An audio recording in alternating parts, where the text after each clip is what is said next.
프랑스 혁명 두 번째 시간입니다. 저번에 얘기했듯 국민공회가 만들어지는데 그 국민공회로 인해서 혁명이 매우 과격화됩니다. 자, 국민공회라는 것은 저번에 봤던 내용을 보면 1792년에 국민공회가 수립이 되지. 그래서 같은 날 여러 가지 사건이 있었단 말이야. 왕권은 정지가 되었고 파리 시민은 봉기가 되었단 말이지. 그리고 혁명군은 외국 군대에 승리를 했어.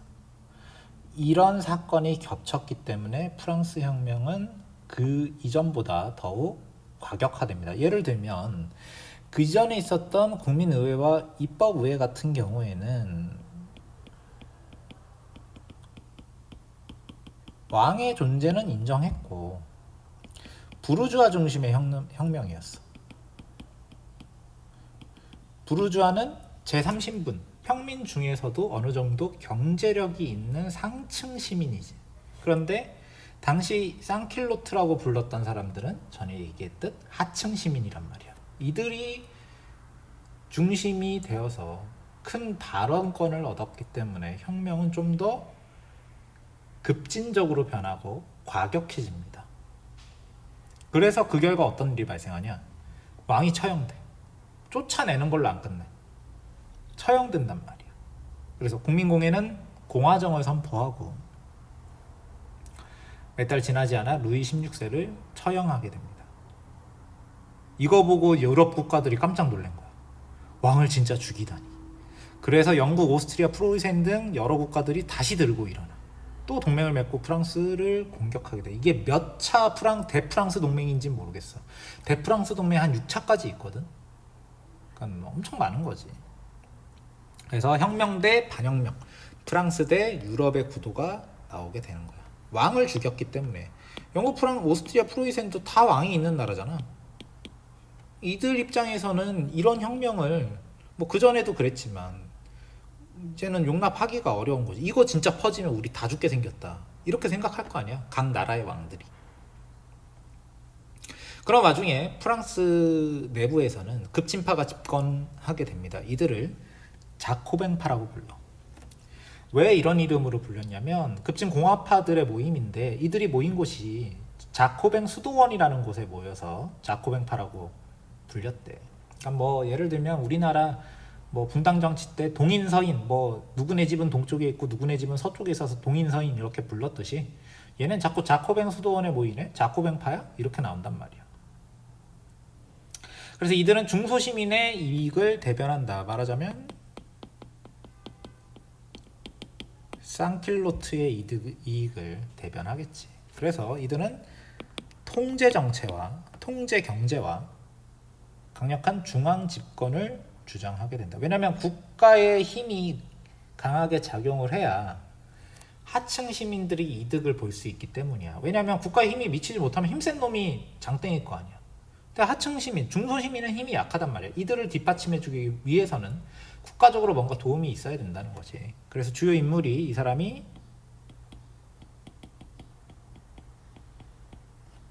로베스피에르, 당통, 에베르 이런 사람들이 주요 인물인데 그 중에서도 로베스피에르가 가장 중요한 인물입니다. 하지만 아까 얘기했듯이 전 유럽이 또 동맹을 맺어서 쳐들어오기 때문에 그리고 내부에서도 반란이 일어나지. 왕을 죽였기 때문에 프랑스 내부에서는 어쨌든 이 나라는 수백 년간 수백 년이 뭐야? 계속 왕이 쭉 다스리던 나라기 때문에 왕을 죽였다는 거에 대한 반발도 일어나. 그래서 굉장한 위기에 처합니다. 그런 과정에서 자코뱅파는 로베스피에르를 중심으로 모여서 온건파를 제거하고 정권을 장악하게 되지. 그래서 정권을 장악한 자코뱅파는 어떤 정책을 펼치느냐? 헌법을 새로 만들어. 이 헌법에 의하면 남성의 보통선거 규정. 그 전에 1791년 헌법을 볼까?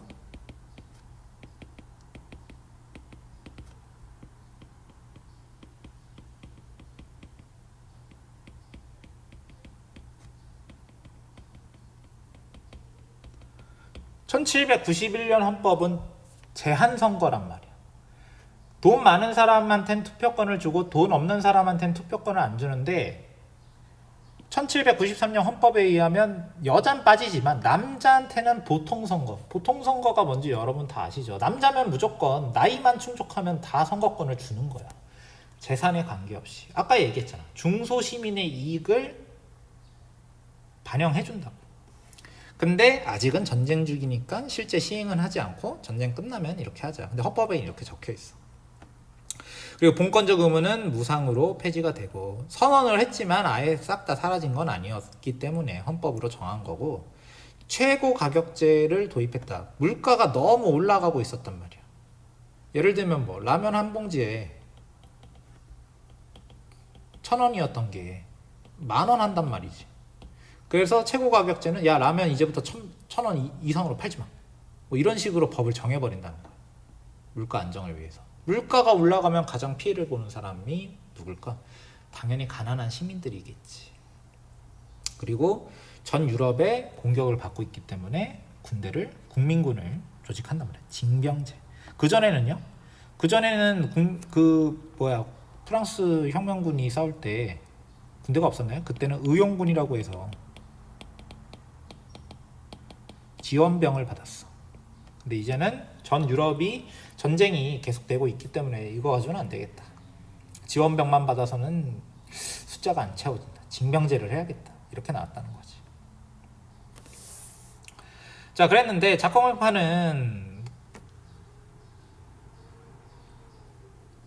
반대파를 제거하기 위해서 무차별적으로 사람들을 아주 간략한 재판만 하고 제대로 된 재판이 아니고 간략한 재판만 하고 처형을 일삼는 공포 정치를 펼쳤어. 그래서 자코맹파는 공안위원회와 혁명재판소를 설치해서 국가 비상체제를 선언해. 그리고 자기네들을 반대할 것 같은 사람을 싹 다 잡아들여서 단두대에서 목을 잘라버린단 말이야. 그래서 반혁명 세력, 자신들을 반대하는 세력들을 처형시키다가 나중에는 자코뱅파 내부에서도 다툼이 일어나서 서로 처형을 당해. 아까 뭐 당통 이런 사람 나왔지. 다 단두대 올라가서 처형당했단 말이야. 그래서 이 공포정치를 주도한 건 로베스피에르인데 아까 나왔던 에베르 당통은 모두 처형당한 상태였다는 거지. 그래서 이 기간 동안 수만 명의 사람들이 단두대에서 처형당했다고 해요. 이게 바로 단두대지. 사람을 고통 없이 보내기 위한 처형 기구였단 말이야. 이게 루이 16세도 여기서 죽었어. 근데 아이러니한 게 이 단두대 라를 보면은 이렇게 비스듬하게 되어 있잖아. 이렇게 만들라고 얘기한 사람이 루이 16세였대. 왜냐면 루이 16세가 아직 혁명이 일어나기 전에 이 단두대를 발명한 사람이 기요탱이라는 사람이 발명했거든. 기요탱이 루이 16세한테 이런 좋은 처형기구를 만들었다. 아주 인도적인 기구다. 이제 도끼 가지고 사람 목 자를 때보다 훨씬 빠르고 고통 없이 죽일 수 있다. 이렇게 얘기했는데 루이 16세가 당시 단두대 날은 이렇게 평평하게 돼 있었대. 루이 16세 이렇게 만들면 안 된다는 거야. 이렇게 만들면 제대로 안 잘리니까 단두대 날을 이렇게 만드시오 했단 말이야. 근데 이 단두대에 자기가 처형당했다는 거지. 당연히 이런 공포 정치가 오래가지 못했겠지. 그래서 이 자코뱅파를 몰아내는 테르미도르의 반동이라는 것이 일어난다. 테르미도르가 무슨 뜻이냐면 당시 혁명이 일어났을 때 그 프랑스 혁명을 만든 혁명 정부에서 달 이름을 바꿨어. 7월을 테르미도르라고 불렀대. 프랑스 혁명 정부에서는. 그래서 7월에 일어난 반동이다. 혁명을 반대하는 사건이 벌어졌다. 이런 뜻으로 테르미도르의 반동이 일어났다고 합니다. 그래서 공포정치와 통제정치는 지지를 약하게 만들었겠지. 그래서 이들이 몰락한다. 이 몰락하는 사건을 우리는 아까 얘기했듯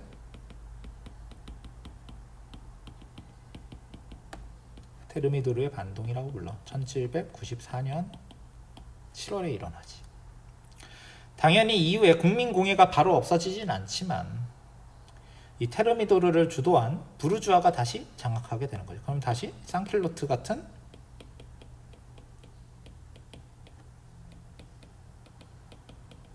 하층 시민의 힘은 약해지겠지. 이들을 지지하고 뒷받침해줬던 세력이 로베스피에르파고 자코뱅파일 거 아니야. 얘네들이 테르미도르의 반동으로 몰락해버렸단 말이야.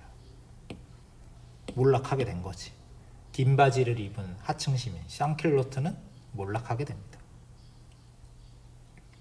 자, 그리고 다시 조직이 된 게 총재정부라는 건데, 자, 테르미도르 반동 이후에 프랑스 정치는 당연히 혼란스러워. 이게 구심점이 없단 말이야. 그래서 막 반란도 여기저기 일어났는데, 이런 과정에서 나폴레옹이라는 사람이 존재를 슬슬 드러내기 시작합니다.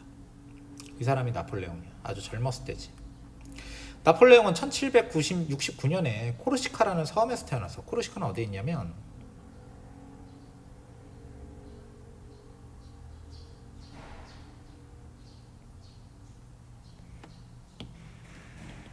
여기가 프랑스고 스페인이고 이탈리아고 영국이면 코르시카 섬은 여기쯤에 있어. 원래 코르시카가 이탈리아 땅이었는데 프랑스 땅으로 넘어간 지 얼마 안 됐어. 그러니까 한마디로 프랑스, 얘가 귀족이긴 한데 코르시카 출신이어서 약간 비주류였고 차별당했다는 거지. 왕따도 많이 당했대. 그래서 이 사람은, 귀족들은 대부분 장군이 되는 게 목표였거든. 그래서 사관학교에 진학해서 군인으로서 활동을 하는데, 당연히 나폴레옹은 싸움을 잘하니까 이 사람은 전략 전술적으로 천재란 말이야. 그래서 군인으로 활동을 했고 프랑스 혁명에도 참여를 했는데, 혁명 이후에도 혁명군에 남아서 군인으로서 참여를 하는데 1793년 툴롱에서 일어난 반란을 진압함으로써 장군으로 승진된다. 근데 나폴레옹이 1769년 사람이잖아. 24살에 이미 장군이 돼버린 거지. 나폴레옹은 군인으로서 뿐만 아니고 꾸준히 정치에도 관심을 가졌던 사람이야. 이 사람이 쓴 책이, 군인일 때 쓴 책이 쓰고 끝이 아니고 써서 막 사람들한테 뿌렸어. 이게 보케르에서의 저녁 식사라는 책인데, 이 책은 왕당파를 비판하고 공화파를 옹호하는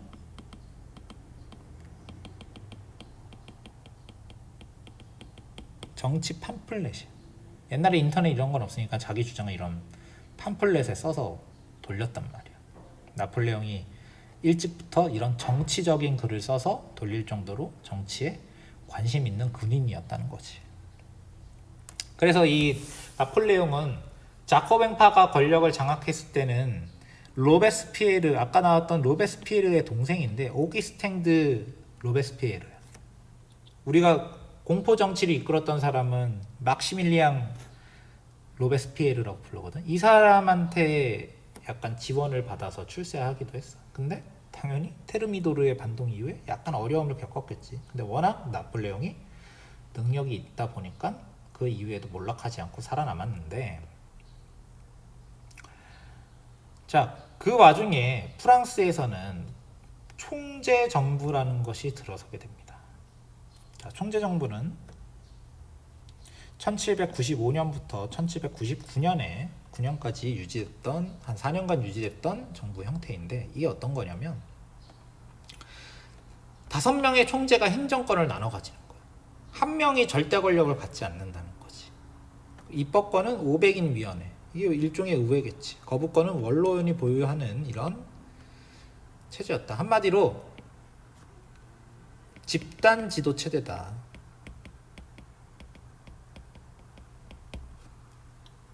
한 명의 지도자는 없는 거야. 이걸 이끌어갈 수 있는. 여러 사람이 권력을 공유하는 체제인 거지. 그 와중에 싸움 잘하는 나폴레옹의 인기와 세력은 점점 커지고 있었어. 이 5명은 당연히 어떻게 했을까? 자기네들끼리 최고가 되려고 다툼을 벌이고 있었겠지. 나폴레옹은 그 와중에 세력을 키우고 있었을 것이고. 그래서 총재정부 기간에도 프랑스는 유럽 각국과 전쟁이 계속됐기 때문에, 아까 계속 반복해서 얘기하듯 나폴레옹은 세력이 커질 수밖에 없는 거예요. 나폴레옹은 그 사이 이탈리아도 쳐들어가고, 뒤에 피라미드 보이나요? 이집트도 쳐들어가. 명성을 키웠단 말이에요. 그래서 결국 나폴레옹은 그 전부터 정치에도 관심이 많았기 때문에 쿠데타를 일으켜서 권력을 장악하게 되지. 그리고 나폴레옹이 쿠데타를 일으켜서 독재를 하게 되면 프랑스 혁명은 끝났다라고 얘기할 수 있는 거지. 자, 총재정부는 나폴레옹의 권한이 점점 커지고 인기가 많아지니까 견제하려고 했지만 나폴레옹이 쿠데타를 일으켜서 권력을 장악하게 돼. 이것을 브리메르 18일의 쿠데타야. 11월을 브리메르라고 불렀겠지. 또 쿠데타를 성공시킨 나폴레옹은 총재정부를 전복시켜버리고 통령정부를 수립해서 자신이 제1통령에 올랐어. 그리고 종신통령의 자리에 오르고 급기야 황제의 자리까지 오르는데 이건 1804년의 일이지. 바로 된 건 아니야. 1799년부터 1804년. 근데 이 혁명이라는 게 끝났다라고 얘기하는 건 나폴레옹이 쿠데타로 권력을 장악하고 자기 혼자서 권력을 독차지했기 때문에 이 기간을 더 이상 혁명 기간이라고 볼 수가 없는 거지. 그래서 나폴레옹이 권력을 장악하게 된다. 프랑스 혁명의 종말을 의미하지. 그래서 프랑스 혁명은 1789년에 일어나서 1799년 나폴레옹의 쿠데타로 끝났다라고 얘기할 수 있어. 그리고 이제 우리는 나폴레옹의 시대를 배우게 될 겁니다.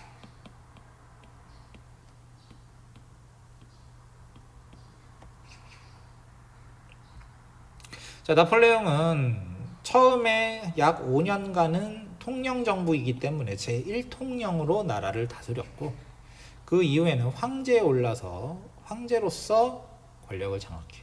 프랑스에서 황제가 나온 건 물론 엄밀히 얘기하면 카를로스 대제도 있지만 근대 이후엔 처음이기 때문에 제1제정이라고 불러. 그 전엔 뭐였어? 그 전엔 제1공화국이지. 왕이 없었으니까. 그 전은요? 그 전에는 뭐 부르봉 왕조지. 루이 16세 같은 사람들.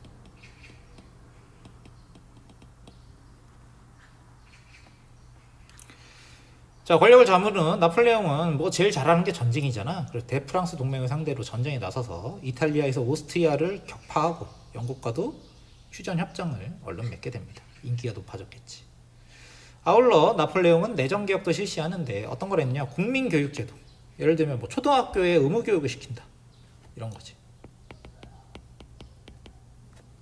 프랑스 은행도 설립을 해. 그리고 산업보호 정책으로 내정을 발전시키고 나폴레옹 법전을 편찬하는데 나폴레옹이 비록 독재를 하고 황제가 됐지만 나폴레옹이 만든 이 헌법에는 프랑스 혁명 당시 제정된 여러 법과 이전의 프랑스법을 집대성했기 때문에 우리가 프랑스 혁명의 의미라고 배우는 자유평등 우애의 정신과 그리고 국민주권의 정신 같은 것들이 여기에 반영이 되어 있어. 그래서 오늘날 프랑스와 유럽 법전에도 이 나폴레옹 법전은 영향을 주게 됩니다. 왜냐하면 이건 나폴레옹의 생각만 들어가 있는 게 아니고 나폴레옹이 자기가 독재를 했을지라도 그리고 아직 황제가 아니었기 때문에 프랑스 혁명의 여러 정신을 법전에 반영하게 되는 거지.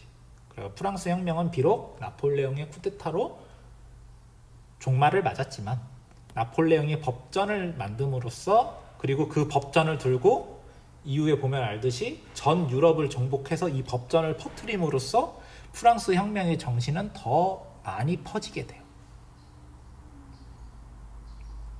그래서 나폴레옹 법전은 근대 민법의 시작이다라는 말도 있어. 그리고 현재 프랑스 법은 나폴레옹 법전을 기본으로 해서 아직도 운영되고 있지. 나폴레옹도 이런 말을 했단 말이야. 내가 전투에서 이긴 것보다 더 영광스러운 건 내 민법전이 전 유럽에 퍼져서 말살시킬 수 없다는 데 있다. 이런 얘기도 했다라는 거야. 그리고 나폴레옹은 황제가 되지. 전쟁에선 이겼고 내정개혁으로 인해서 압도적 지지를 얻었기 때문에 이제 내가 황제가 될 수 있겠구나 라고 생각해서 1804년에 황제에 즉위하게 됩니다. 그리고 이것을 제1제정이라고 불러. 나중에 제2제정도 나오겠네? 나오는데 나중에 나올 거야. 오늘은 안 나옵니다.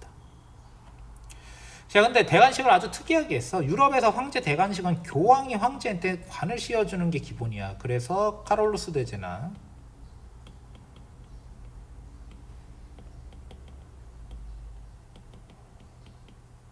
신성 로마 제국의 황제는 다 교황이 왕관 씌워준단 말이야. 그런데 나폴레옹은 자기가 스스로 황제의 관을 써버리고 황후의 관은 또 자기가 씌워준단 말이야. 그래서 교황이 관 씌워주러 찾아왔는데 표정이 어때? 별로 안 좋지. 별로 안 좋지. 그치? 그럼 비록 황제가 됐지만 나폴레옹은 시대 때쯤 되면 교황이 무슨 황제관을 씌워줘. 왕권 신수설이 도대체 뭐냐. 말도 안 된다. 이런 생각을 가지고 있었다는 거야. 자, 이렇게 황제로 즉위한 이후에 다시 전쟁을 시작하게 된다. 비록 영국을 공격하기 위한 해전에서는 트라팔가르 해전에선 패배하지만 영국을 봉쇄하기 위해서 대륙 봉쇄령을 내려. 영국은 무역으로 먹고 사는 나라니까 유럽이랑 영국이 무역을 못하게 막아버리면 영국 놈들 항복하겠지? 이런 생각으로 대륙 봉쇄령을 내렸단 말이야. 그래서 이런 내용이지. 유럽 국가와 영국과 교역을 금지한단 말이야. 영국도 힘들었지만 문제는 유럽도 힘들어진다는 이야기야. 해전에선 졌지만 육지에서는 나폴레옹이 그 특기를 발휘하기 때문에 오스트리아, 프로이센, 러시아를 혼자서 다 격파하게 됩니다. 울름 전역, 아우스터리츠 전투, 예나 아우슈테트 전투에서 모두 승리하게 됐다. 그리고 틸지트 조약을 맺어서 유럽 대륙 전역이 나폴레옹에게 굴복한다. 오스트리아, 프로이센, 러시아 싹 다 격파한단 말이야. 그래서 결국 이 나폴레옹에 굴복한 전 유럽 국가는 프랑스의 대륙 봉쇄령에 참여하게 되겠지. 하지만 이 기간은 얼마 가지 않고 나폴레옹은 러시아 원정에서 실패하면서 몰락의 길을 겪게 되는데, 아까 말했던 대륙 봉쇄령에 유럽 국가들은 불만이 많았어. 이게 무역을 해야 나라에 돈이 생기는데 그런 걸 확 막아버렸잖아. 특히 러시아의 불만이 컸어. 그래 러시아는 어느 순간부터 아름아름 대륙 봉쇄령을 어겨버리고 영국과 교역을 계속하게 되지. 나폴레옹은 가만히 냅두면 안 되겠다라고 생각해서 군대를 이끌고 러시아 원정에 나서서 60만 명, 엄청난 규모의 군대를 끌고 갔단 말이에요. 그래서 나폴레옹은 60만 대군을 편성해서 러시아에 침공하고 몇몇 전투에서는 승리하고 모스크바를 불태우기도 했지만 러시아가 춥잖아. 추위와 굶주림으로 패배하게 됩니다. 엄청 고생했을 거야. 그림만 봐도 춥지.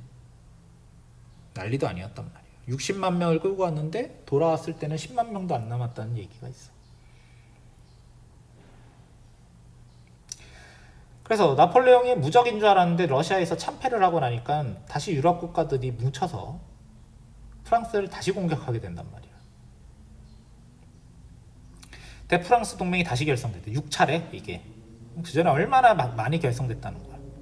나폴레옹을 라이프치 전투에서 한판 붙었는데 거의 뭐 한 50만 명 넘는 군대가 한 군데 모여서 전투를 했단 말이야. 여기에 패배해서 결정적으로 불리해졌고 결국 1814년에 나폴레옹은 황제의 자리에서 퇴위하고 투항해버렸어.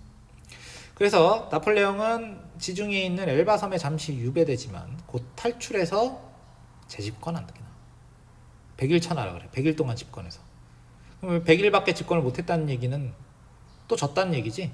워털루 전투에서 한 번 더 붙어봤는데 여기에 패배해서 나폴레옹은 결정적으로 몰락하고 저기 막 아프리카 뭐 적도 쪽에 있는 세인트 헬레나 섬으로 유배돼서 거기서 한 몇 년 더 살다가 죽게 돼. 자, 나폴레옹은 비록 독재를 하고 황제 자리에 올랐지만 프랑스 혁명을 계승하는 데 이바지했다.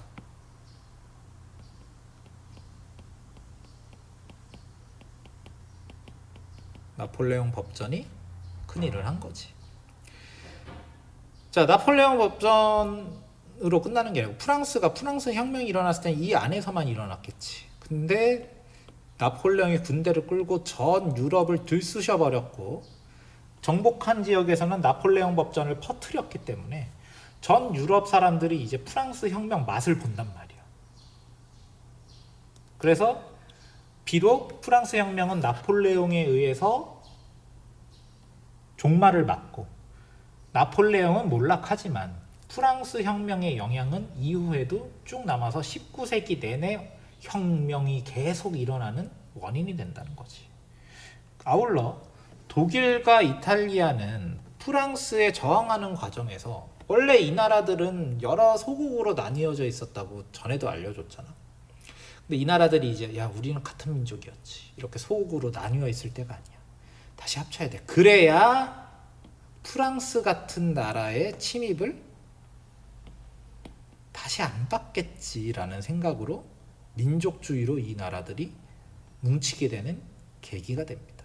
그래서 우리가 나중에 독일 통일, 이탈리아 통일 이 내용에 대해서 배우게 될 거예요. 거기에도 영향을 준다는 거지.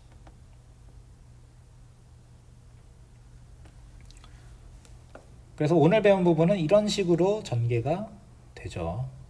어떤 식으로? 시간 순서는 이렇게 갑니다. 이 순서대로 가는 거예요. 오늘은 여기까지 하겠습니다.